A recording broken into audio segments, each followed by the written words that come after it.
Hey, what's up, guys? Thomas coming back at you. We're going to move on from the recruiting and hiring process and move into the leadership and management process. So I'm starting where it seems logical to start. We've got to set clear expectations for our team members. We've got to discuss accountability. I want you to know really quickly before we dive in, I've put 3 forms on Frank Connect. One is the KRA form that lists out what we're holding them accountable to. Obviously, you can do some customization to that. We'll talk about that in just a second. Number 2 is the accountability form, what happens when they're not living up to expectations. And then number 3 is the bonus sheet. This is a perfect spiff opportunity. It's carrot and stick though, which is perfect. We're really good at giving the carrots. We also need to have some accountability on the back end, which is the stick portion of the bonus sheet. They can earn spiffs for doing things exceedingly well, but they can also cost themselves money by not doing things well. Like not performing the safety, health, and performance evaluation, that just might cost them something. Not giving options is going to cost them something. So let's dive in. First and foremost, we've got to set clear expectations. That's what the KRA form is for. I want every one of your team members to know what's expected of them. There's nothing worse as a team member than moving targets. I don't know where I'm aiming because the target keeps moving, or even worse, I have no idea what the target is. So we've got to set very clear expectations, and that's what the KRA form is for. And by the way, in the KRA form, you'll see it's broken down into several categories. Sure, we're revenue focused, but we're also focused on the customer experience, that client's experience, and customer service rates and callback rates and those types of things, right? Because we know that if we're client focused and delivering exceptional service, that tends to drive the revenue, the results. So in the KRA form, it's not just about monthly revenue and close rates and average tickets and what percentage of the time should you have this on a call, right? It's not just that. It's also about customer service. It's also about professionalism, like the truck being clean, the truck being stocked, being on time, being in uniform, using Service Titan and using it the right way to close out jobs. It's a all-encompassing expectation of a professional plumber. By the way, you could take the same tools and apply them to any position in your company with some customization. I could create one for a CSP. I could create one for a dispatcher, a team leader, a operational person in the office, a manager, any position. The plumbing specialist, same thing, KRA. Bottom line is this. You set the clear expectations. Let me give you an example.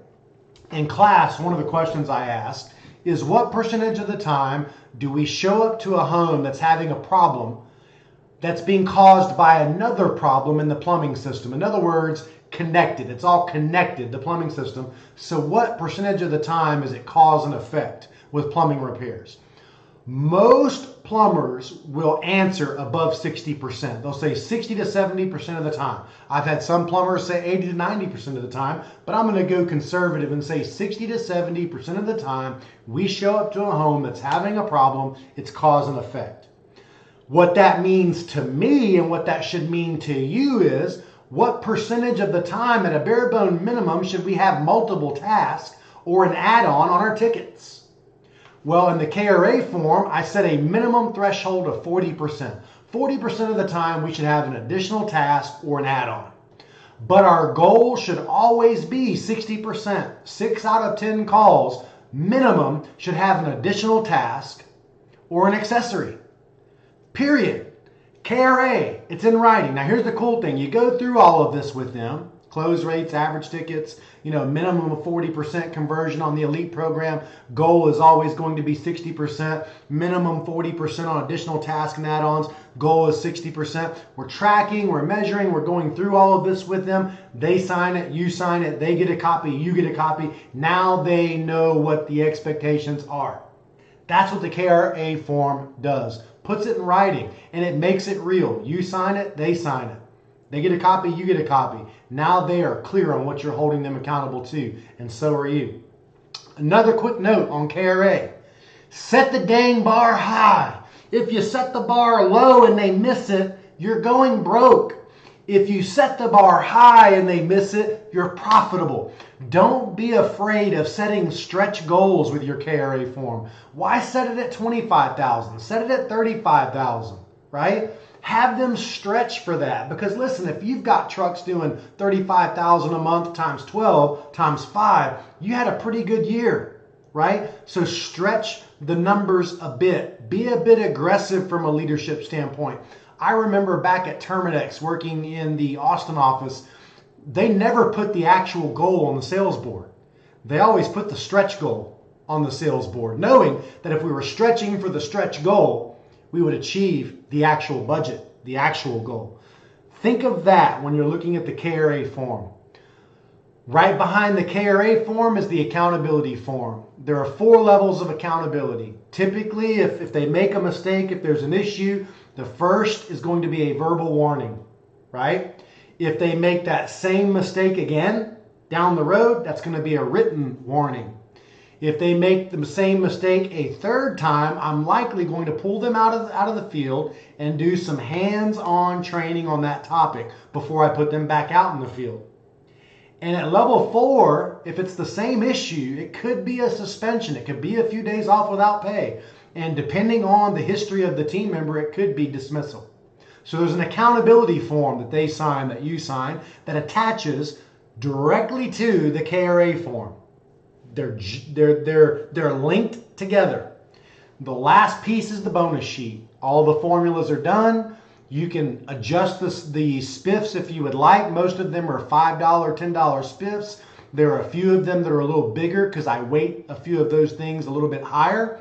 So they can go in a week and earn, spiff money, maybe 20, 30, 40, 60, 80 bucks.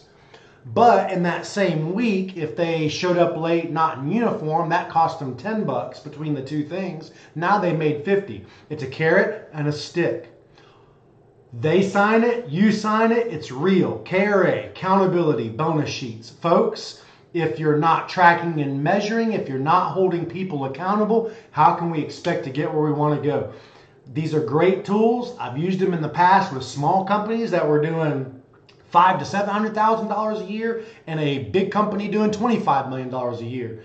And they're customizable for you and for your location. I highly recommend a conversation with Jack or I if you're really considering lowering the bar on some of those numbers, because at the end of the day, if I'm stretching for something, I will achieve something greater than if I wasn't. So it's always good to be stretching for something inside your company, and you can use this tool to help you. So you've got to learn how to hold people accountable, and you've got to be able to do it the right way. Secondarily, make it real. You sign it, they sign it. Everyone's on the same page. Expectations are set inside your location per truck, per CSP, per dispatcher.